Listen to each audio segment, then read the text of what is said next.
আলাইকুম। বাংলাদেশ বেতার, রাজশাহী। স্থানীয় সংবাদ পড়ছি শাম্মী আক্তার সুমি। নওগাঁয় স্বাস্থ্য বিভাগের উদ্যোগে জেলা প্রশাসনের কর্মকর্তা কর্মচারীদের ত্রৈমাসিক ফ্রি মেডিকেল ক্যাম্প অনুষ্ঠিত হয়েছে। আজ সকালে কর্মসূচির উদ্বোধন করেন জেলা প্রশাসক মোহাম্মদ আব্দুল আওয়াল। অনুষ্ঠিত ক্যাম্পে জেলা প্রশাসকের কার্যালয়ে কর্মরত অন্তত ১০০ জন কর্মকর্তা ও কর্মচারীদেরকে মেডিসিন, ডায়াবেটিস এবং চক্ষু রোগ বিশেষজ্ঞ চিকিৎসকগণ বিনামূল্যে চিকিৎসা সেবা প্রদান করেন। এছাড়া রোগীদের ডায়াবেটিস সহ ফ্রি মেডিকেল টেস্ট করানো হয়। এ সময় অতিরিক্ত জেলা প্রশাসক সোহেল রানা, সাদিয়া আফরিন, অতিরিক্ত জেলা ম্যাজিস্ট্রেট জান্নাত আরা তিথি, নওগাঁ জেনারেল হাসপাতালের আবাসিক চিকিৎসক doctor Abu Zar Gaffar, deputy civil surgeon doctor Monir Ali Akand উপস্থিত ছিলেন। রবীন্দ্র বিশ্ববিদ্যালয়ে স্থায়ী ক্যাম্পাস নির্মাণ প্রকল্পের ডিপিপি অনুমোদন দেওয়া হওয়ায় সিরাজগঞ্জের শাহজাদপুরে আনন্দ মিছিল ও সমাবেশ অনুষ্ঠিত হয়েছে। আজ সকালে শাহজাদপুর সচেতন নাগরিক ফোরামের উদ্যোগে এই কর্মসূচি পালন করা হয়। জাতীয় অর্থনৈতিক পরিষদ সভায় ৫১৯ কোটি টাকার প্রকল্প অনুমোদন হওয়ায় উপজেলা শহরের প্রগতি মোড় থেকে একটি আনন্দ মিছিল বের করা হয়। মিছিলটি শহর প্রদক্ষিণ করে প্রেস ক্লাবের সামনে এসে শেষ হয়। এ সময় সংক্ষিপ্ত সমাবেশ অনুষ্ঠিত হয়। সমাবেশে বক্তব্য রাখেন শাহজাদপুর সচেতন নাগরিক ফোরামের আহ্বায়ক হুমায়ুন মির্জা, উপদেষ্টা ফরহাদ হোসেন, আবু জাফর ও আব্দুল মমিন। বাংলাদেশ জাতীয়তাবাদী স্বেচ্ছাসেবক দলের ৪৫তম প্রতিষ্ঠা বার্ষিকী নাটোরে পালন করা হয়েছে। এ উপলক্ষে আজ দুপুরে শহরের পুরাতন বাস স্ট্যান্ডে আয়োজিত সমাবেশে প্রধান অতিথি হিসেবে উপস্থিত ছিলেন বিএনপির জাতীয় নির্বাহী কমিটির সদস্য ও সাবেক উপমন্ত্রী অ্যাডভোকেট এম রুহুল কুদ্দুস তালুকদার দুলো। তিনি বলেন, বিএনপি এসব সময় এদেশের জনসাধারণের অপরিসীম বিশ্বাস আর ভালোবাসায় সিক্ত রাজনৈতিক দল। সাবেক উপমন্ত্রী আরও বলেন, বিএনপির প্রতিষ্ঠাতা জননন্দিত নেতা শহীদ রাষ্ট্রপতি জিয়াউর রহমান দেশ এবং দেশের মানুষের কল্যাণে কাজ করে মানুষের ভালোবাসা অর্জন করেন।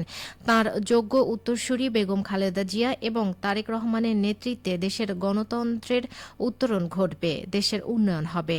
জেলা স্বেচ্ছাসেবক দলের সভাপতি সানোয়ার হোসেন তুষারের সভাপতিত্বে সমাবেশে আরও বক্তব্য দেন জেলা বিএনপির আহ্বায়ক রহিম নেওয়াজ, যুগ্ম আহ্বায়ক আব্দুল আজিজ সহ আরও অনেকে। Bangladesh standards and testing institution বিভাগীয় কার্যালয় রাজশাহীর উদ্যোগে আজ রাজশাহী মহানগরীতে ভ্রাম্যমাণ আদালত পরিচালিত হয়েছে। এতে বিএসটিআইয়ের গুণগত মান সনদ গ্রহণ না করে চানাচুর, বিস্কুট, কেক ও পাউরুটি উৎপাদন ও বিক্রয়, বিতরণ এবং পণ্যর মোড়কে অবৈধভাবে বিএসটিআই এর মানচিহ্ন ব্যবহার করায় সাহেববাজার 0 পয়েন্ট এলাকায় অবস্থিত বেঙ্গল বেকারি অ্যান্ড কনফেকশনারি প্রতিষ্ঠানটিকে Bangladesh standard and testing institution আইন ২০১৮ মোতাবেক ১০,০০০ টাকা জরিমানা করা হয় এবং গুণগত মান সনদ প্রাপ্তির পূর্বে সকল প্রকার উৎপাদন ও বিক্রি বিতরণ বন্ধ রাখতে নির্দেশ প্রদান করা হয়।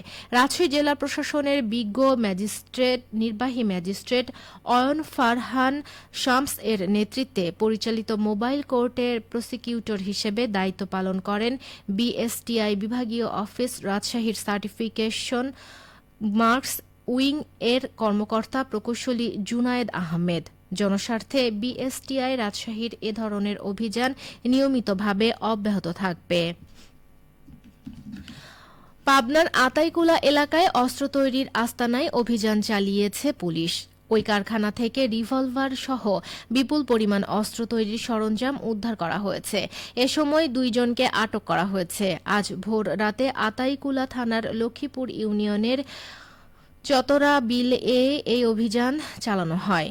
আতাইকুলা থানার ওসি AKM হাবিবুল ইসলাম জানান, দীর্ঘদিন ধরে চতরাবিল এলাকায় ময়েজ বাহিনী বিভিন্ন অপরাধমূলক কর্মকাণ্ড পরিচালনা করে আসছিল। গোপন সংবাদের ভিত্তিতে আতাইকুলা থানা পুলিশ বিশেষ অভিযান চালায়। বিলের মধ্যে আস্তানা থেকে একটি রিভলভার, 3টি গুলিসহ 1 শুটার গান, তৈরির ব্যাট, ব্যারেল, ছাঁচ, cutting machine, drill machine, welding machine, লোহার পাত, গান পাউডারের মতো উপকরণ সহ বিপুল পরিমাণ অস্ত্র তৈরির সরঞ্জাম উদ্ধার করা হয়। এ সময় মনির হোসেন ও রেজাউল করিম নামের 2 জনকে আটক করা হয়েছে। মাচাই ও মালচিং পদ্ধতিতে উচ্চ ফলনশীল হাইব্রিড মার্সেলো জাতের তরমুজ চাষে সফলতা পেয়েছেন নওগাঁর চাষিরা। এই পদ্ধতিতে চাষ করা তরমুজের অধিক ফলনে তারা খুশি। জানা গেছে এসব তরমুজ অত্যন্ত সুস্বাদু ও সুমিষ্ট হওয়ায় বাজারে চাহিদা বেশি। মার্সেলো জাতের প্রতিটি তরমুজের ওজন হয়ে থাকে ৩ থেকে ৫ কেজি, আর প্রতি বিঘায় ১.৫ থেকে ২ হাজারটি তরমুজ পাওয়া যায়। জেলা কৃষি সম্প্রসারণ অধিদপ্তরের উপপরিচালক আবুল কালাম আজাদ বলেন, বিষমুক্ত তরমুজ চাষ করতে মাচাই ও মালচিং পদ্ধতিতে উচ্চ ফলনশীল মার্সেলো জাতের তরমুজ চাষ করা হয়েছে জেলার ৪টি উপজেলায়। ভেতরে গাঢ় লাল রঙের এ তরমুজের স্বাদ খুব ভালো। কম খরচের পাশাপাশি বর্ষাকালে এই তরমুজ চাষ হওয়ায় কৃষকরা বেশ আগ্রহ দেখাচ্ছেন। তাই কৃষকরা বর্ষাকালীন তরমুজ চাষের দিকে ঝুঁকছেন। তাদের আরও উৎসাহ দিতে সার্বিক সহযোগিতা করছে কৃষি বিভাগ। সবশেষে আবহাওয়া। আজ রাজশাহীতে সর্বোচ্চ তাপমাত্রা ছিল ৩৩.৫ ডিগ্রি এবং সর্বনিম্ন ২৫.৮ ডিগ্রি সেলসিয়াস। বিকেল ৩টায় বাতাসে আপেক্ষিক আর্দ্রতার পরিমাণ ছিল ৬৯%। রাজশাহী ও পার্শ্ববর্তী এলাকায় আজ সূর্যাস্ত সন্ধ্যে ৬টা ৩৫ মিনিটে। সংবাদ শেষ হল। আমাদের পরবর্তী স্থানীয় ইংরেজি সংবাদ সন্ধ্যে ৬টা ৫ মিনিটে।